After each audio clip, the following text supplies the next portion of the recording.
Di dalam memasuki beberapa hari lagi Idul Adha ini, ada di antara kita jamaah yang bertanya sebelumnya, kira-kira bisakah kita menggabungkan niat akikah kita dengan niat berkurban kita? Secara umum tentu innamal a'malu binniyat, beda niat berarti beda perbuatan. Sehingga referensi yang kami dapatkan secara umum sebaiknya dibedakan antara niat akikah dengan niat kurban, ya. Ada orang biasakan najamaki. Iya, beda kurban, beda akikah. Kalau ditanya lagi, Ustaz, yang mana ini kita dahulukan? Yang mana kita dahulukan? Ya.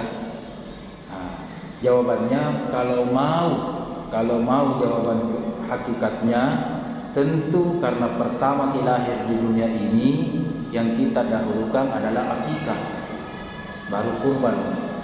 Tetapi dalam ilmu fikih juga dikatakan sekarang ini kan tak kala berada di musim kurban. Ya, tidak ada juga salahnya kalau kita berkurban dulu sambil berniat, ya Allah, di bulan ini saya niat untuk berkurban, walaupun masih ada yang mau kulakukan yaitu akikah, ya. Maka kita niat, siapa tahu bulan-bulan depan, tahun-tahun depan Allah lagi bukakan kita kesempatan. Jadi dua-duanya jalan ya, dua-duanya jalan. Nah, pertimbangannya kalau sekarang kita akikah, tidak kurban begitu, kalau satu dinamah, ya, kecuali kita punya banyak modal, bolehlah satu nama akikah, satu nama untuk kurban. Tapi kalau dipilih satu, tidak apa-apa, kurban dulu. Tapi berniat insya Allah saya akan tunaikan lagi, ya. Tidak kalah wajibnya dari itu, tidak kalah sunnahnya dari itu, yaitu apa tadi? Melakukan akikah, ya. Nah, bagi ibu-ibu dan bapak-bapak juga yang tidak ditahu apakah pernah akikah atau tidak, makanya saya dengar itu dari guru tak kita, kenapa biasa Bugis Makassar itu kalau masuk di 7 hari atau 40 hari macera di orang, mapotong kambing biasa. Bahkan kalau lebih hebat lagi, potong sapi, ya, potong sapi. Nah, ternyata ulama kita melihat bahwa banyak fadilahnya kita kalau kita bersedekah dengan ibadah memotong kambing dan memotong sapi. Dan dulu itu tidak seperti sekarang, apalagi dulu masa gerombolan bapak-bapak ibu-ibu. Susah. Sekarang alhamdulillah semakin berkembang di Indonesia, ya kan? Makanya kita tidak tahu orang meninggal nih. Masa kita tanya dulu pernah di akikah atau tidak, misalkan, ya kan? Dulu pernah dipotongkan kambing atau tidak, kita tidak tahu. Maka dulu asal muasalnya orang memotong kalau 7 hari 40 hari, asal muasalnya itu sekaligus ahli waris meniatkan sapi itu atau kambing itu sebagai akikahnya almarhumah, ya, sekaligus itu, ya. Tidak ada maksud yang lain musyrik atau apa, tidak ada.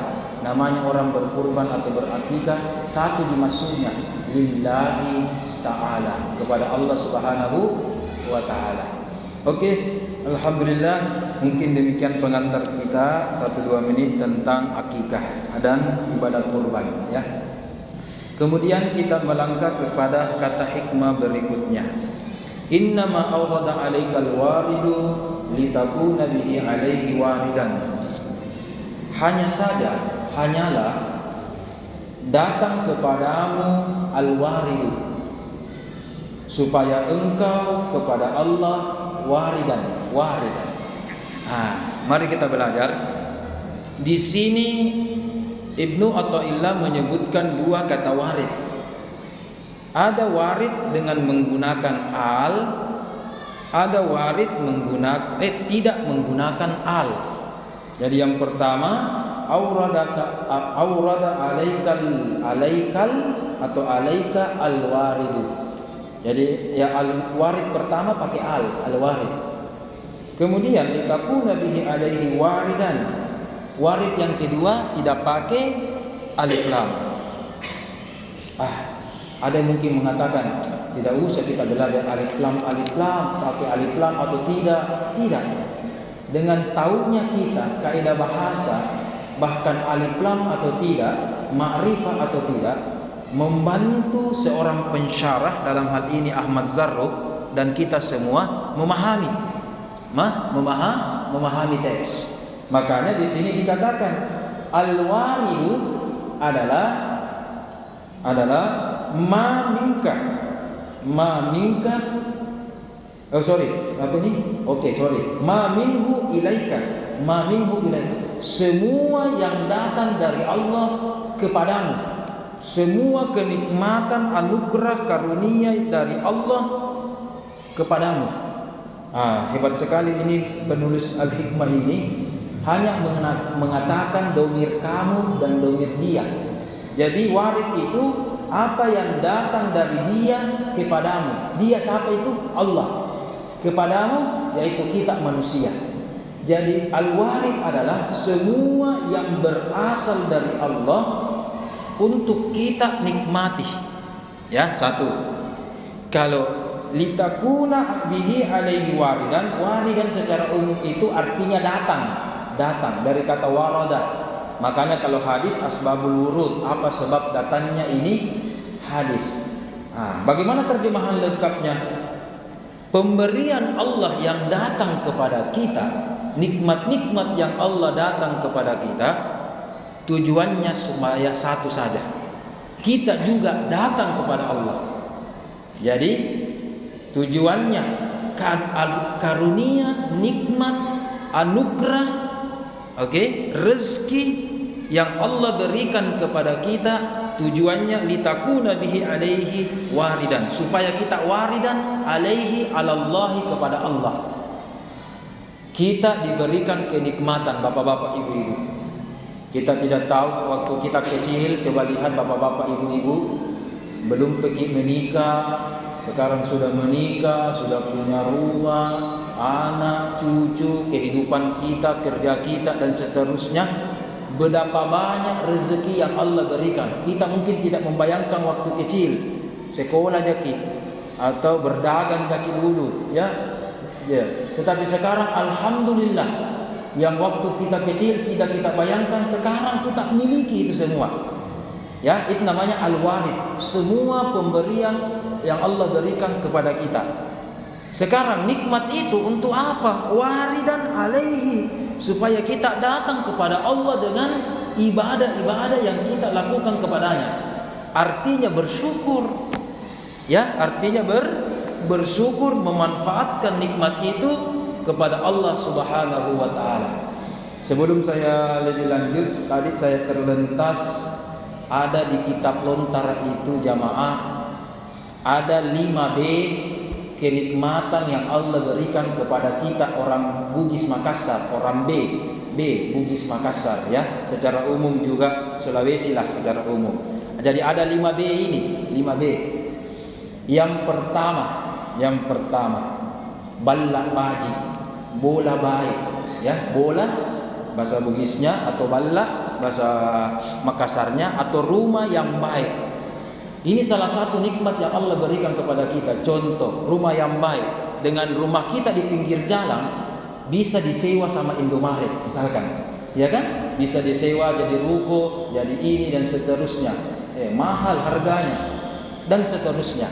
Maka pentingnya rumah kita dekat pasar, sehingga kita bisa jualan-jualan di pasar, ya kan? Rumah kita kena tol, sehingga dibayar mahal misalkan oleh kereta, tol, dan seterusnya, ya. Itu artinya B yang pertama. Apa tadi? Balla atau bola yang baji, yang baik, rumah yang baik. Itu nikmat yang Allah berikan kepada kita. Yang kedua, bayi baji. Apalagi cantik tongi, ya kan? Baji adalah hal ini soleha. Sehingga ketika kita pulang dari kerja dari keadaan capek, niat bainin tak baini baji, na piji-piji nyaman, na pirikan kopi, ya kan?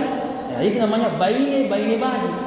Kenapa kita penting itu baini baji? Yang masih jomblo di sini cepat-cepat ke menikah. Ada masih jomblo di sini cepat-cepat ke menikah.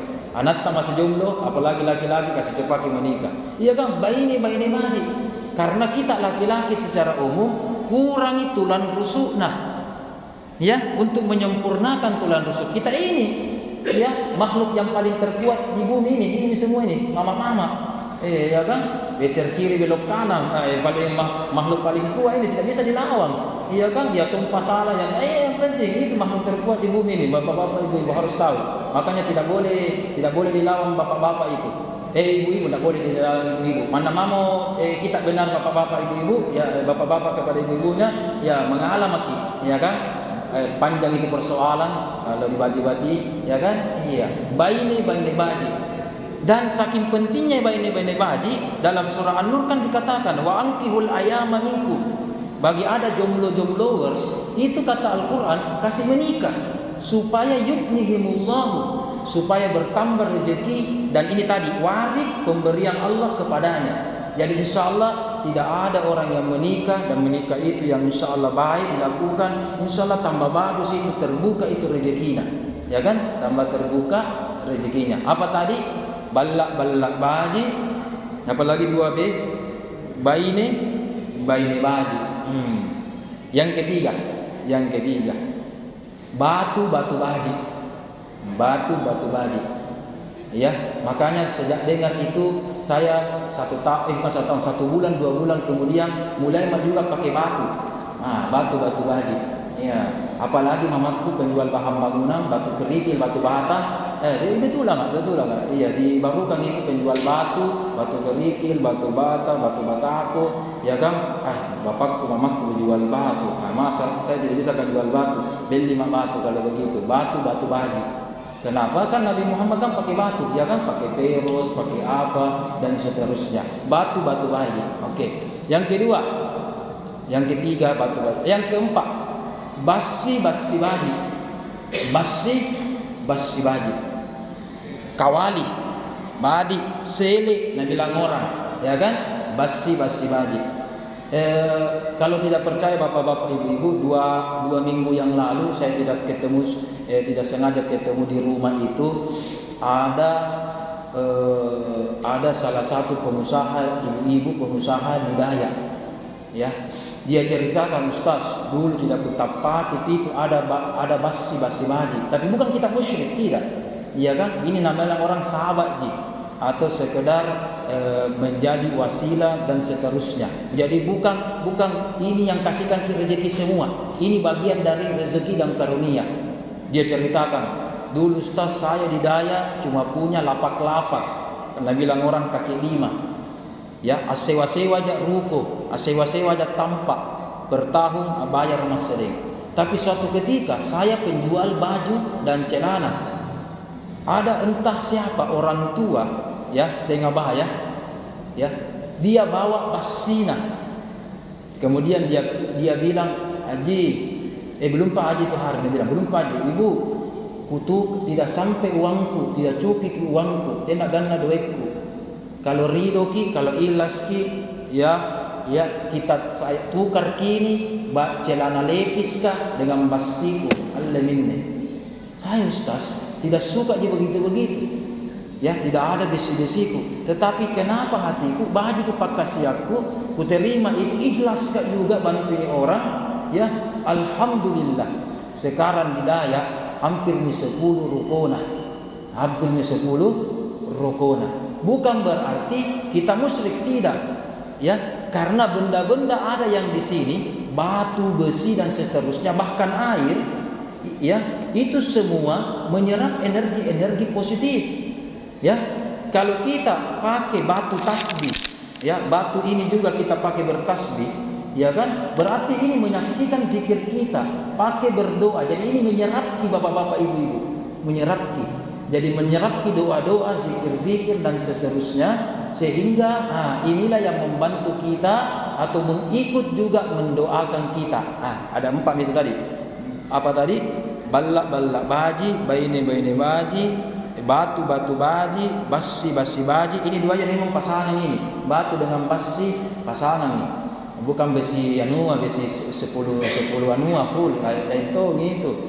Besi anu dimasuk ini di kawali atau sele, nah bilang orang. Makanya kan kita Sulawesi dari kata sula dengan wesi, ya kan, besi. Selebes, kita juga namanya selebes, sele besi, ya kan? Makanya di sini, makanya kita di sini ada nikel, Morowali, itu pencipta besi. Sriwijaya, Majapahit itu semua ambil besi dari sini.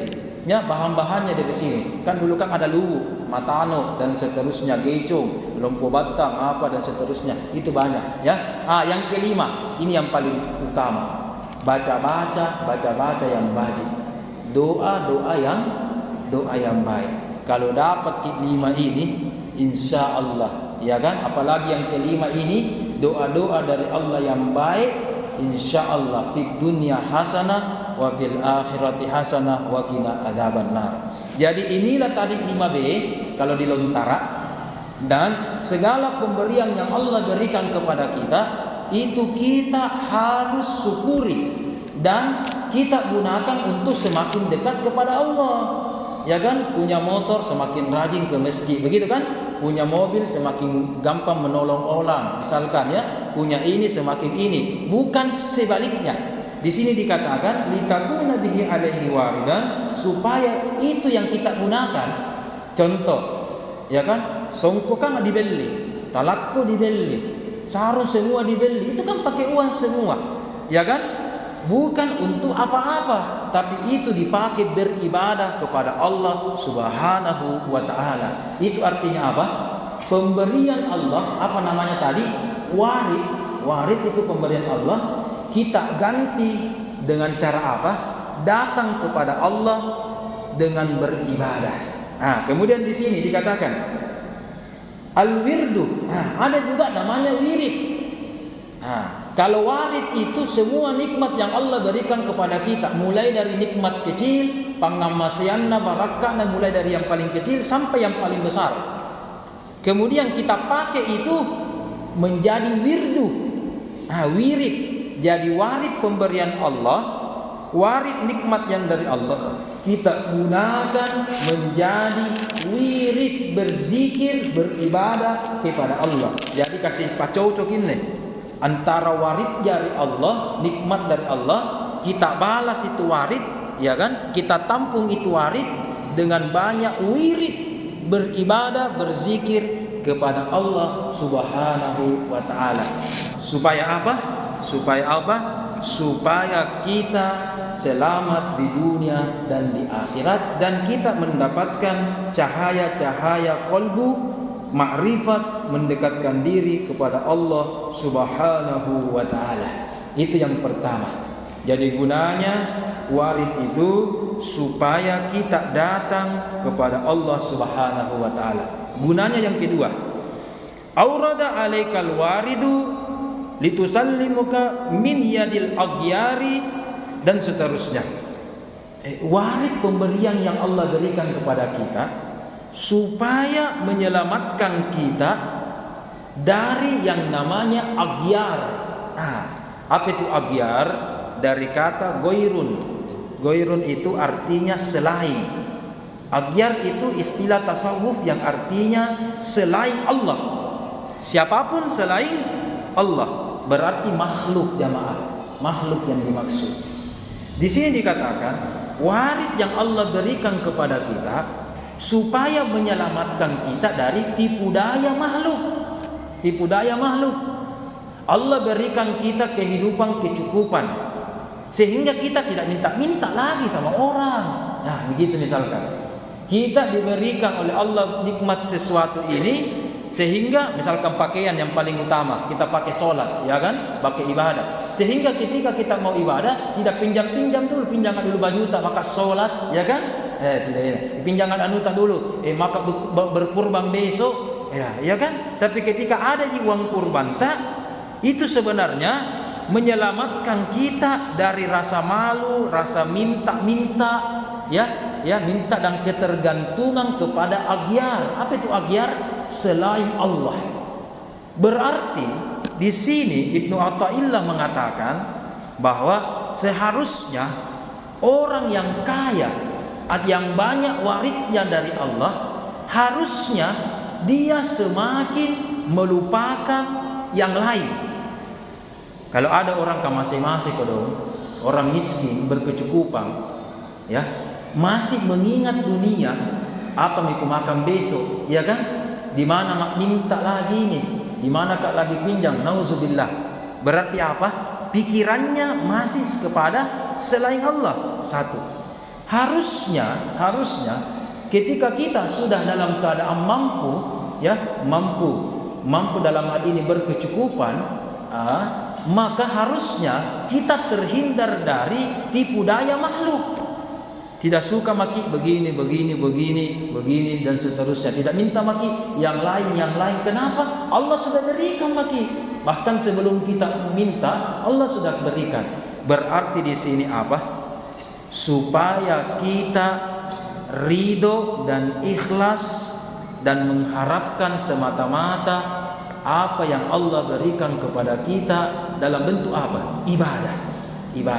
Maka saya teringat guru dari Ibnu Athaillah ini yang bernama Abul Hasan Asy-Syadzili. Suatu ketika didatangi seorang perantau dari jauh. Kemudian dituanangi dijamu. Saya bersyukur sekali ulama besar seperti kita, Abul Hasan Asy-Syadzili menjamu kami yang hanya perantauan ini.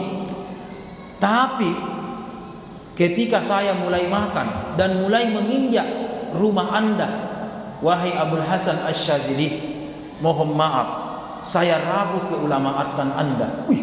Apa maksud Anda? Kenapa Anda ragu keulamaan saya? Kenapa Anda ragu kepada saya? Dulu sebelum saya bertemu dengan Anda, bahkan menginjak rumah Anda, orang-orang itu selalu memuji Anda. Bagaimana keilmuan dan bagaimana kesufian Anda, bagaimana ibadah Anda di malam hari dan seterusnya. Tapi ketika saya dijamu hari ini, sang perantau atau pematakan, saya sebenarnya kecewa. Ada apa wahai perantau? Kenapa langsung engkau kecewa sama saya? Apa salah saya? Apa dosa saya? Kenapa? Karena rumah Anda terlalu bagus. Apa Anda bilang? Rumah Anda terlalu bagus. Karena makanan Anda terlalu enak, katanya. Iya kan? Kan dulu begitu orang ada orang belajar ilmu spiritual, menyendiri, bertapa, hindari dunia, ya kan? Tidak mau ada bergaul, ya kan? Di gua saja, apa saja berzikir terus lakukan, tidak ada jam-jamannya, kan begitu di orang. Dulu itu spiritual klasik begitu. Sekarang spiritual, kita belajar spiritual, ya kan? Boleh saja dia naik Alphard tapi sufi, ya kan? Tidak tahu, ya kan? Iya, dulu mungkin yang sufi itu pakaiannya compang-camping, pakaiannya yang paling murah, ya kan? Dia tidak ada rumahnya di gua. Itu mungkin dulu sufi-sufian dulu, ya kan? Kita ada itu baca bagus itu tasawuf modern karya Buya Hamka. Ya di situ mempelajari kita tentang bagaimana makna-makna spiritual. Jadi kita belajar ilmu spiritual atau ilmu hikmah, ya belum tentu harus miskin, belum tentu. Kalau pengarang buku ini, bahkan gurunya ini, itu adalah seorang ahli spiritual yang kaya raya. Makanya kita kembali ceritanya. Ya, Ibnu Athaillahnya ini terinspirasi dari gurunya. Makanya dia mengatakan ini. Apa katanya? Perantau mengatakan, karena terlalu enak makanan Anda ini, Syekh. Karena rumah Anda terlalu wow, terlalu bagus. Terus bagaimana? Bukankah kita ini ada tradisi? Ya begitu tadi, bagaimana puasa, bagaimana makanan dijaga, rumah kita juga sederhana, pakaian Anda juga itu terlalu mewah, terlalu kinclong. Makanya dulu seorang sufi, ya kan, dia kainnya itu sufi, kain tebal, namanya kain wol, suf. Makanya tasawuf itu salah satu akar katanya dari kata suf, kain wol. Kenapa kain wol dulu orang sufi beli? Karena sufi itu, kita lihat di tengah padang pasir, namanya panas ya, panas. Kira-kira mau kita tidak dipanas, kita beli kain yang wol, kain yang tebal. Tentu tidak mau ki. Makanya kain wol ini harganya paling murah. Satu mam yang kalah kain kaci, ya kan? Kain apa namanya? Kain kapang itu mam yang kalah murah. Ya, kain sutra, kain apa kan itu mahal ki. Perdagangan sutra, ya kan? Tapi dulu kain yang paling murah apa? Kain wol. Siapa mau pakaian tebal di siang hari, ya kan? Teras di padang pasir, pakai kain wol, pakai kain tebal. Cuma orang sufi dulu yang mau dulu karena murah. Ya, baru pakaian Anda itu bukan kain wol, wahai syekh. Kain Anda itu kain yang paling mahal. Kenapa begitu? Nah, apa kata seorang syekh ini? Dia katakan, kelihatannya saya itu cinta dunia. Tetapi mohon maaf wahai perantau, mungkin Anda yang cinta dunia. Mungkin Anda yang cinta, bukan saya. Anda ini mohon maaf tidak punya pekerjaan, perantau. Berarti masih berpikir sebentar saya waktu buka, kira-kira siapa dermawan yang mau kasih makan saya? Namanya orang tidak punya uang, ya kan? Tidak punya uang, tidak apa, walaupun satu emas, satu dirham, satu perak, satu dinar, ya kan, tidak ada uangnya. Oke, istilahnya Nabi bilang orang bokeh, carruki, ya kan? Tidak ada uangnya. Pasti mau buka puasa, ya. Pasti pikiran Anda masih terbayang siapa kira-kira yang hamba Allah yang berbaik hati mau bersedekah buka puasa sama saya. Berarti kalau begitu otak Anda apa? Bukan Allah, tapi masih selain Allah. Iya, masih selain Allah. Makanya tidak ada salahnya orang yang bagus kehidupannya belajar ilmu spiritual. Justru dia tidak tergantung kepada yang lain. Makanya ada riwayat ini, saya lupa apakah ini hadis hasan atau riwayat statusnya apa. Kadal fakru ayyakuna kufran. Kefakiran itu hampir saja mendekati kekufuran. Kenapa orang begal? Kenapa ada orang mencuri? Ya kan butuh apa? Butuh makan kan? Kadal fakru ayyakuna kufran. Sehingga karena butuh makan, baru tidak ada jama-jamannya, tidak ada ijazahnya, tidak ada pekerjaannya, ada anak, ada istrinya, ya kan? Ada lagi mungkin rumahnya, listriknya, apanya, ya kan? Di mana mau dapat uang? Makanya ada perbuatan yang haram. Apakah mencuri ataukah apa kalau masobis, apakah dan seterusnya, kan ada perbuatan begitu. Nauzubillah min zalik, ya. Oke, kita lanjut. Apa kata Abul Hasan? Justru Anda yang mengingat selain Allah. Saya dengan kehidupan ini, saya tidak mengingat lagi sebentar mau makan apa. Jadi saya cukup fokus puasa, sholat, ibadah kepada Allah.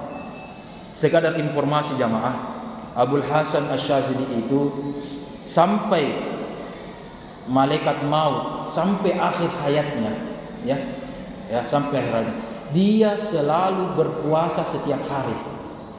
Dan ketika dia buka atau sahur, ya cuma 2 dia makan, air putih dengan kurma. Bayangkan, istilahnya orang paling kayanya ini kampung, tetapi ketika makan kurma dia makan dengan air putih. Bayangkan, padahal dia bisa makan daging, ayam, enak-enak roti dan seterusnya, ya kan? Tetapi apa yang terjadi? Saking kayanya Abul Hasan Asyazili, dia kasih kerja orang, dia kasih makan orang dengan enak. Tapi kalau dia nak kasih puasa dirinya, nak kasih makan orang ayam dengan daging, tapi dia kurma dia makan sampai dia meninggal. Ya, setiap hari begitu, puasa, sholat, makannya sederhana dan seterusnya. Berarti kalau begitu, waridan, pemberian yang Allah berikan kepada dia gunakan untuk mempekerjakan orang. bagus juga. Makanya orang kaya itu bagus. Jadi belajar ilmu spiritual itu bagus kalau orang kaya, supaya orang-orang yang tidak mampu itu kasihan dapat pekerjaan. Ya, dapat pekerjaan. Kemudian karena sudah ada di dunia di genggamannya, maka dia sudah tidak apa? Ya, tidak memikirkan lagi sebentar mau makan apa. Insya Allah ada nih anak buahku, ada misalnya pelayanku, ada nih. Saya cukup ibadah saja. Jamaah rahimakumullah, saya teringat salah seorang orang kaya di Sulawesi Selatan. Ketika itu di bulan Ramadan pernah mengundang kami semua, ya. Ada juga Pak Kiai, Ketua MUI, penghafal, Ustaz Dai diundang di rumahnya. Kemudian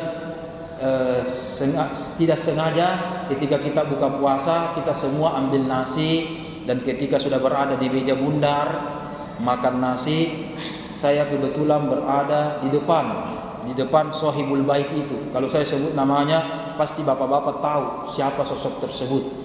Kemudian ketika saya makan, saya langsung melirik, Sohibul Bait ini. Oh iya. Oh, saya tegur dan seterusnya. Ternyata di piringnya beda dengan di piring saya. Piring saya memang sedikit memang kumakan, tapi ada nasinya, ada lauk pauknya. Kalau dia orang kaya tetapi tidak makan nasi. Bayangkan, tidak mau makan nasi. Ya kan? Entahlah apakah dia karena menjaga dirinya, apakah diabetes kika atau apakah dan seterusnya. Menjaga begitu. Ya kan, dari tidak nikmati nih dan seterusnya. Iya Ustaz, saya anu ini dan seterusnya. Iya kan? Itu artinya jamaah, itu artinya boleh sebenarnya kita kehidupan kita berkecukupan. Bahkan kalau perlu bagus kalau ada. Contoh kurban. Kalau tidak ada uang bagaimana? Bisa kita kurban? Ya kan? Oke. Musim haji. Ya kan? Mulai dari reguler sampai khusus. Kalau furada kalau tidak salah tidak ada nih jamaah. Jamaah dulu ada furada ya. Karena ada kasus sejak tahun lalu itu dicekal yang furada. Bahkan ada travel yang berada di Sulawesi Selatan ini karena furada itu pemiliknya itu kasihan nauzubillah ya sudah bermalam di tahanan Polda. Ya kan, karena ada begitu dikasih naik ke orang baru tidak jadi berangkat, tidak haji baru 200-300 juta itu kalau furoda ya, makanya sekarang sudah dilarang. Nah itu kan butuh reguler saja kurang lebih 50 juta, haji khusus itu haji plus itu 100 juta lebih, furoda itu yang dulu 200-300 juta, berarti apa itu namanya? Fulus, ya kan? Fulus ya. Jadi kalau begitu kenikmatan Allah ini sebenarnya boleh dicari, tetapi jangan membuat kita lupa kepada Allah Subhanahu wa taala. Itu saja kesimpulannya. Jadi apapun yang Allah berikan kepada kita, ada istri tak tambah rajin kita beribadah, ada mi anak tak tambah rajin kita beribadah, ada mi cucu tak tambah rajin kita ibadah. Alhamdulillah naik haji maki tambah rajin kita beribadah. Alhamdulillah sekarang belum pikir berkurban. Hari Rabu insyaallah semoga kita tidak seperti kemarin beda-beda pendapat. Insyaallah di Indonesia hari Rabu satu kali di lebaran, insyaallah tidak ada perbedaan seperti lebaran kemarin. Sudah hari Rabu sudah makin berkurban, berarti semakin khusyuk makin lagi beribadah karena semakin banyak ibadat kepada Allah Subhanahu wa taala. Artinya apa? Kesimpulannya sebelum kita tutup, semua pemberian Allah kita harus manfaatkan untuk Allah. Saya ulang, semua pemberian Allah kita manfaatkan ya untuk kepada Allah. Termasuk untuk membantu orang. Kalau membantu orang berarti kita bantu juga hambanya Allah, berarti kita juga bantu Allah, ya kan? Berarti apa yang dari Allah ini kita gunakan untuk bantu orang dan kita gunakan ibadah kepada Allah Subhanahu wa taala. Mungkin demikian dari kami. Bagaimana Ji? Habis nyatu masih ada pertanyaan? Sebelum kita tutup, tadi saudara kita, orang tua kita yang kita muliakan, Ustaz Pak Munir bertanya tentang adakah bertapa di dalam agama Islam katanya. Kalau bertapa itu Hindu Buddha Ji. Ya, Hindu Buddha Ji. Saya dulu suka nonton film itu Ton Sancong. ya, yang suka itu pelena kerasakti katanya, ya itu saja yang bertapa bersemedi. Oke. Itu istilah untuk agama Hindu Buddha ya, bertapa bersemedi. Tapi dalam Islam ada juga namanya tahannus namanya. Nah, apa bapak-bapak ibu-ibu namanya tahannus bahasa Arabnya. Seperti Nabi Muhammad sebelum mendapatkan wahyu pertama Iqra bismi rabbikal ladzi khalaq di Gua Hira, yang dilakukan Nabi Muhammad, kita tahu ceritanya ya. Datang Jibril memberikan wahyu pertama di mana? Apakah di rumahnya Nabi? Di mana? Di tengah jalanan atau di mana? Di Gua Hira. Ya kan? Kalau begitu apa naparik Nabi Muhammad di Gua Hira? Itu namanya tadi tahannus. Ya, tahannus itu adalah semacam bertafakkur, berzikir, tadabbur, kepada Allah Subhanahu wa taala. Kenapa itu gua? Gua itu dekat dengan alam. Ya, kalau panas, kalau siang tidak panas kalau malam juga enak dinginnya kalau gua. Ya kan, cahayanya itu gua dan seterusnya, dan dia bisa langsung melihat dan menatap langit, ya. Kemudian dia dekat dengan alam. Inilah sebenarnya filosofi orang yang berzikir kepada Allah, orang yang wirid kepada Allah, menggunakan alam untuk semakin dekat kepada Allah. Makanya sampai hari ini beda itu Masjidil Haram dengan semua masjid yang ada di dunia. Saya ulang, beda itu Masjidil Haram dengan semua masjid yang ada di dunia. Yang mirip sedikit adalah Masjid Nabawi. Masjid Nabawi terkadang tidak ada atapnya, terkadang tertutup, ya kan? Yang lain kan tidak ada. Dan lain seperti masjid tertutup semua. Pertanyaannya, apa hikmahnya? Kenapa Masjidil Haram, ya kan? Itu tak buka terus. Ada mengatakan, Ustaz tidak hujan Oke. Tapi masjid-masjid sekitar, pernah ke Masjid Qiblatain, pernah ke Masjid Kuba, ada semua di Kubana, ya kan? Satu di masjid di dunia yang tidak ada kubanya. Ketika kita kaji aspek spiritual, ada kalanya orang ketika beribadah kepada Allah harus menatap ke langit atau harus melihat alam semesta. Makanya ketika kita matawaf, selain kita matawaf itu Ka'bah yang kita itari 7 kali, sekali-sekali salah satu sunnahnya yang dilakukan oleh ulama kita, sekali-sekali lihatlah bintang langit yang ada di atas. Itu semakin menggugah bahwa luar biasa penciptaan Allah Subhanahu wa taala. Makanya jamaah, dengan adanya kita bertahannus seperti yang dilakukan oleh Nabi Muhammad, itu mendekatkan diri kita kepada Allah. Jadi jawabannya tadi adalah ya, ini sebenarnya beda istilah Pak Munir. Bertapa bersemedi itu istilahnya Hindu Buddha. Kalau kita istilahnya bertafakkur, bertahannus, berzikir kepada Allah Subhanahu wa taala. Ya kan?